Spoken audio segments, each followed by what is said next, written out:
Assalamualaikum everyone. I am going to discuss about phosphorylasis of glycogen and starch, and we will also discuss about regulation of glycogen metabolism. First of all, we discuss phosphorylasis of glycogen. Glycogen is a complex carbohydrate stored in liver and muscles. और फास्फोरोलिसिस जो है वो हमारे पास एक ऐसा process है जिसमें glycogen जो कि कम्प्लेक्स कार्बोहाइड्रेट है ब्रेक डाउन होता है ग्लूकोज 1 फॉस्फेट मालिक्यूल्स के अंदर। अब इसकी ब्रेक डाउन को हम ग्लाइकोजिनोलाइसिस भी बोलते हैं। ये प्रोसेस जो होता है ये एब्सेंस ऑफ ऑक्सीजन में होता है और इम्पॉर्टेंट मैकेनिज्म है for generating energy during high intensity short duration activities. Glycogen का ये ब्रेक डाउन होना ग्लूकोज फॉस्फेट 1 मालिक्यूल्स के अंदर इसको एक एंजाइम कैटालाइज करवाता है जिसको हम कहते हैं ग्लाइकोजन फास्फोराइलेज। ग्लूकोज 1 फॉस्फेट ये जो ग्लाइकोजन फास्फोराइलेज है इसको ग्लूकागोन एक्टिवेट करवाता है। ये जो ग्लूकोज 1 फॉस्फेट बनता है इसके रिजल्ट में वो कन्वर्ट हो जाता है ग्लूकोज 6 फॉस्फेट के अंदर, जो कि फर्दर कैटेलाइज करता है रिवर्सिबल रिएक्शन को। अब रिएक्शन क्या है कि ये हम रिएक्शन देखते हैं इसका। ये हमारे पास ग्लाइकोजन यानी कि ये अल्फा का स्ट्रक्चर है। ये अल्फा 1,4 ग्लाइकोसिडिक बॉन्ड है जो कि ब्रेक डाउन होता है ग्लूकोज 1 फॉस्फेट के अंदर। एंजाइम तो ग्लाइकोजन फास्फोराइलेज है, साथ इसके फास्फेट ग्रुप की जो है वो ट्रांसफ़र होता है। फास्फेट ग्रुप आके यहाँ पे कार्बन 1 के ऊपर अटैक करता है और इससे रिमूव करवाता है और फास्फेट ग्रुप अटैच हो जाता है इसके साथ और बना देता है ग्लूकोज 1 फॉस्फेट। और ये रिमेनिंग चेन यानी कि दोबारा से वो प्रोसेस होता रहता है, रिपीट होता रहता है और ग्लाइकोजन ब्रेक डाउन होता है ग्लूकोज 1 फॉस्फेट के अंदर। ये उस वक्त तक प्रोसेस होता रहता है जब तक कम्प्लीटली ग्लाइकोजन कन्वर्ट नहीं हो जाता ग्लूकोज के अंदर। और हमेशा ग्लाइकोजन की डिग्रेडेशन जो है वो नॉन रिड्यूसिंग एंड से होती है। यही फॉस्फेट जो है ब्रेक डाउन होना ग्लूकोज 1 फॉस्फेट का बनना, इसी प्रोसेस को हम कहते हैं ग्लाइको फास्फोरोलिसिस ऑफ फास्फोरोलिसिस। नेक्स्ट हम देखते हैं फास्फोरोलिसिस ऑफ स्टार्च। स्टार्च एक कम्प्लेक्स कार्बोहाइड्रेट है जो कि ब्रेक डाउन होता है ग्लूकोज 1 फॉस्फेट मालिक्यूल्स के अंदर। ये भी वही सेम प्रोसेस है। अब ये जो प्रोसेस है ये प्लांट्स में होता है, particularly in leaves and roots के अंदर, जो कि इंपॉर्टेंट मैकेनिज्म है for generating energy and glucose for various cellular activities के लिए। इसमें भी 1,4 ग्लाइकोसिडिक बॉन्ड ब्रेक डाउन होता है, लेकिन कौन सा एंजाइम इसके लिए होता है वो है स्टार्च फास्फोराइलेज। पीछे में था हमने ग्लाइकोजन फास्फोराइलेज, इसमें स्टार्च फास्फोराइलेज एंजाइम है जो कि ये सारा रिएक्शन कैटालाइज करवाता है। बाकी सेम वही प्रोसेस है। हमारे पास कि ग्लूकोज 1 फॉस्फेट बनता है और वो आगे से कन्वर्ट होता है ग्लूकोज 6 फॉस्फेट के अंदर। लेकिन इसके अंदर सिर्फ एंजाइम जो है वो स्टार्च फास्फोराइलेज है। नेक्स्ट हम डिस्कस करते हैं regulation of glycogen metabolism. Regulation में हमारे पास कौन से प्रोसेसेस इन्वॉल्व हैं, वो हैं ग्लाइकोजन सिंथेसिस, ग्लाइकोजन ब्रेकडाउन और हार्मोनल रेगुलेशन। ग्लाइकोजन एक ब्रांच ग्लूकोज पॉलीमर है जो कि स्टोरेज फॉर्म है ग्लूकोज की इन सेल्स के अंदर। यानी कि एक ग्लाइकोजन जब भी बॉडी को नीड होती है ड्यूरिंग एक्टिविटीज़ या एक्सरसाइज के वक्त, तो यही ब्रेक डाउन होता है ग्लाइकोजन ग्लूकोज के अंदर। यानी कि एक की सबस्ट्रेट है eighty for muscle ATP production का, जब हाई एनर्जी की डिमांड होती है। तो नेक्स्ट देखते हैं ग्लाइकोजिनोलाइसिस। अब इसी यानी कि ग्लाइकोजन हमने कहा है ना, इसमें 3 प्रोसेसेस इन्वॉल्व हैं, ग्लाइकोजन सिंथेसिस और डिग्रेडेशन और हार्मोन्स रेगुलेशन। अब ये जो है ग्लाइकोजिनोलाइसिस जो है इसको हम कहते हैं डिग्रेडेशन ऑफ ग्लाइकोजन। इसको जो एंजाइम कैटालाइज करवाता है वो है फास्फोराइलेज। और ग्लाइकोजेनेसिस मीन ग्लाइकोजन की सिंथेसिस। इसको एंजाइम जो कैटालाइज करवाता है वो है glycogen synthase. Liver major storage है ग्लाइकोजन की। ये जो हमारे पास होल प्रोसेस है यानी कि रेगुलेशन का पूरा मेटाबॉलिज्म है, ये अफेक्टेड होता है सोफिस्टिकेटेड नेटवर्क ऑफ हार्मोन से और डिफरेंट न्यूरोपेप्टाइड जो कि रिलीज होते हैं pancreas, liver, intestine, brain, muscle and adipose tissue से।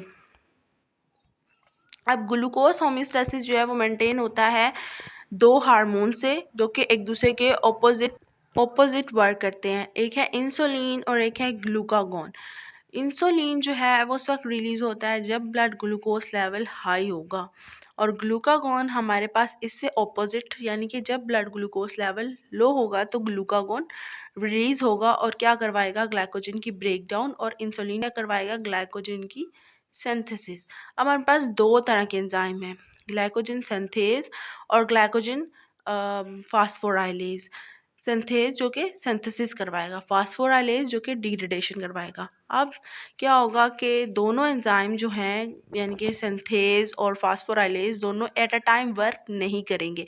दोनों जो है वो एक वक्त में काम नहीं करेंगे।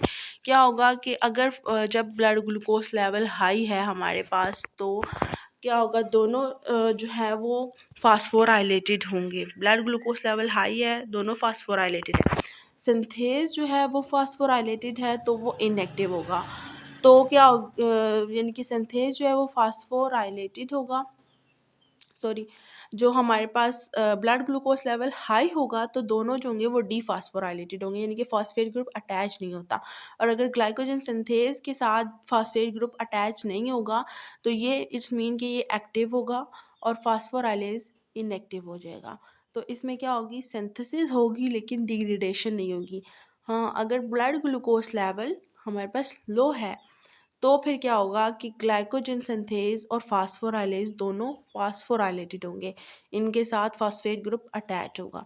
ग्लाइकोजन सिंथेज के साथ अगर फॉस्फेट ग्रुप अटैच हो जाए तो इसका मतलब है कि ये इनएक्टिव है, यहाँ पे सिंथेसिस नहीं होगी।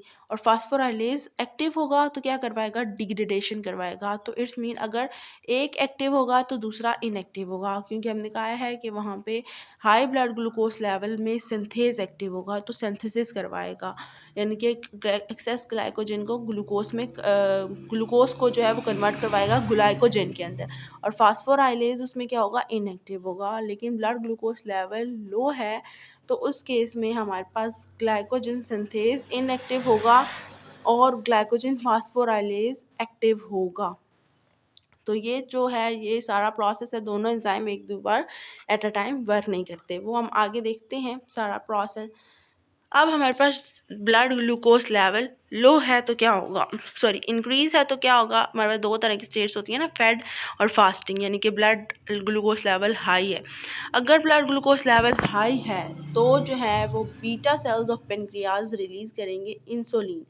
इंसुलिन आएगा, रिसेप्टर्स के साथ बाइंड होगा और एक्टिवेट करवाएगा प्रोटीन काइनेज बी को। प्रोटीन काइनेज बी जो है वो ग्लाइकोजन सिंथेज काइनेज 3 को इनहिबिट करेगा और ये फास्फोराइलेट करेगा ग्लाइकोजन सिंथेज को। फास्फोराइलेटेड मीन इसके साथ आके फास्फेट ग्रुप अटैच हो गया है। फॉस्फेट अटैच हुआ है तो ये क्या होगा, इनएक्टिव। तो क्या नहीं होगी, हमारे पास सिंथेसिस नहीं होगी। ये जो होंगे ये नेगेटिवली रेगुलेट करवा रहे हैं इसके मेटाबॉलिज्म को। अब प्रोटीन काइनेज भी अनदर प्रोटीन को जो है वो एक्टिव करवाएगी, यानी कि फास्फोराइलेशन होगी। और कौन सा एंजाइम प्रोटीन एक्टिव होगी, प्रोटीन फास्फेटेज 1, PP1। इसका रोल होता है कि इसको डीफास्फोराइलेट करना, यानी कि फॉस्फेट ग्रुप को रिमूव करना। ये ग्लाइकोजन सिंथेज को डीफास्फोराइलेट करेगी तो एक्टिव हो जाएगा और ग्लाइकोजेनेसिस होगी, ग्लूकोज होगा वो ग्लाइकोजन में कन्वर्ट हो जाएगा। अगर फॉस्फेटेज प्रोटीन, हमने कहा है दोनों एंजाइम वर्क नहीं करते एट अ टाइम, अगर ये यहाँ पे इसको डीफॉस्फोराइलेट करवा रही है तो साथ ही डीफॉस्फोराइलेट करवाएगी ग्लाइकोजन फॉस्फोराइलेज को, जो कि इनएक्टिव हो जाएगा। तो हमारे पास ग्लाइकोजिनोलाइसिस नहीं होगी, यानी कि ग्लाइकोजन ग्लूकोज में कन्वर्ट नहीं होगा, डिग्रेडेशन नहीं होगी। सिंथेसिस हो रही है तो डिग्रेडेशन नहीं होगी। ये सारा प्रोसेस जो होता है ये हमारे पास कब होता है, जब ब्लड ग्लूकोज लेवल हाई होता है। नेक्स्ट हम देखते हैं, जब हमारे पास ब्लड ग्लूकोज लेवल लो है तो फिर अल्फा सेल्स पेनक्रियाज के ग्लूकागॉन रिलीज करवाएंगे। तो वो ग्लूकागॉन बाइंड करेंगे प्रोटीन के साथ और एक्टिव करवाएंगे एडिनाइलेज साइक्लेज एंजाइम को। एडिनाइलेज साइक्लेज जो है वो आगे से CMP के लेवल को इंक्रीज कर देगा। साइक्लिक AMP जो है वो क्या करेगा, प्रोटीन काइनेज को फास्फोराइलेशन होगी, यानी कि फास्फोराइलेशन हो रही है तो फॉस्फेट ग्रुप अटैच है, तो यहाँ पे प्रोटीन काइनेज को एक्टिव करवाएगा। प्रोटीन काइनेज जो है वो क्या करवाएगा, फास्फोराइलेज काइनेज को एक्टिव करवाएगा। फास्फोराइलेज काइनेज एक्टिव है तो ये जो है वो ग्लाइकोजन फास्फोराइलेज को ए को एक्टिव करवाएगा, जो कि क्या करवाएगा, अगर ये एक्टिव है यानी कि फास्फोराइलेशन हुई है, फास्फोराइलेटेड है, तो क्या होगा कि ग्लाइकोजिनोलाइसिस होगी। ग्लाइकोजन फास्फोराइलेज क्या करवाएगा, ग्लाइकोजिनोलाइसिस यानी कि इसकी डिग्रेडेशन करवाएगा। अगर यहाँ पे डिग्रेडेशन हो रही है प्रोटीन काइनेज ने अगर इसको एक्टिव किया है, तो दूसरा जो है सिंथेज उसको इनएक्टिव कर देगा। यानी कि हमारे पास अगर ग्लाइकोजिनोलाइसिस हो रही है, डिग्रेडेशन हो रही है, तो ग्लाइकोजन सिंथेज को इनएक्टिव करेगा, सिंथेसिस नहीं होगी यहाँ पे। ये सारा प्रोसेस यानी कि उस वक्त है जब ब्लड ग्लूकोज लेवल लो हो। और इसके साथ एपिनेफ्रीन भी जो कि स्ट्रेस हार्मोन है, ये भी इस केस में इम्पॉर्टेंट रेगुलेटर है इसका। ये भी दोनों ग्लूकागोन और एपिनेफ्रीन जो है वो इसको रेगुलेट करवाएंगे। नेक्स्ट है imbalances in glycogen metabolism. Imbalances in glycogen metabolism cause various diseases such as diabetes and glycogen storage diseases. अगर कोई मेटाबॉलिज्म में इम्बैलेंस आ जाता है तो उसके रिजल्ट में हमारे पास वेरियस डिजीजेस काज होती हैं, जैसे कि डायबिटीज़ और glycogen storage diseases. Hyperglycaemia, liver disease, cancer, muscle cramps, weakness caused due to the imbalances in glycogen metabolism. अब ये जो डिजीज़ हैं ये डिटर्मेंट होती है metabolical genetically determined metabolical diseases that cause disorders of glycogen metabolism in the body. या तो enzymatic effect होता है at some stage of glycogenolysis, glycogenesis, excess glycogen और pathological form thus are stored in the body tissues. यानी कोई भी imbalance हो गया है तो उसके रिजल्ट में हमारे डिफरेंट डिजीजेस हैं, जैसे कि कैंसर है, मसल क्रैम्प्स है, जो कि ग्लाइकोजन मेटाबॉलिज्म में अगर इम्बैलेंस हो गया तो काज होते हैं। ये जेनेटिकली डिटरमेंट मेटाबॉलिकल डिजीजेस है, ठीक है। और कोई भी जो है वो ग्लाइकोजिनोलाइसिस या ग्लाइकोजेनेसिस की किसी स्टेज पे कोई डिफेक्ट आ सकता है तो उसके रिजल्ट में डिफरेंट डिजीजेस काज होती हैं। तो ये था हमारे पास सारा प्रोसेस यानी कि रेगुलेशन एंड फास्फोरोलिसिस।